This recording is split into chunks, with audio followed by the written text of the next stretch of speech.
Hello, I'm Samantha Stimer, and I'm covering the two sessions. Chinese-style modernization is a political buzzword at this year's two sessions. When joining in a deliberation with fellow deputies from the 14th National People's Congress from Jiangsu province, President Xi Jinping called for more efforts to be made into building China into a modern socialist country in all respects. But what is Chinese-style modernization? Today, I'm going to speak with John Ross, a British scholar, to hear more about his views on the subject. So I'm excited to talk with you today. In your own words and your own opinion, what exactly is Chinese-style modernization? The core for me is that it's people-centered development from several points of view.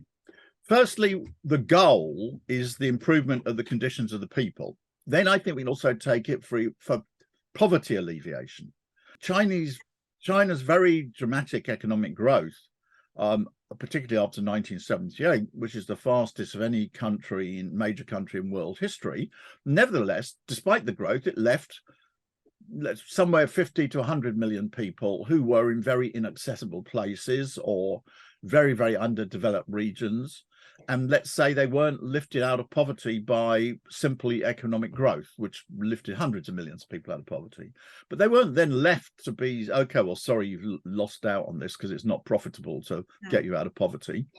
Instead, what happened was that China was mobilized, all the resources of the state, all the resources of the Communist Party, to make sure that these last 50 to 100 people were taken out of poverty. China's been developing itself. It came through the international financial crisis. So those are the risks. I think it's quite clear on the basis of more than the last 70 years that China will come through them. Today, I learned so much from John Ross. He taught me about Chinese-style modernization and the main keys that make it different from Western modernization. I can't wait to learn more. Please stick with us as we continue to cover China's two sessions.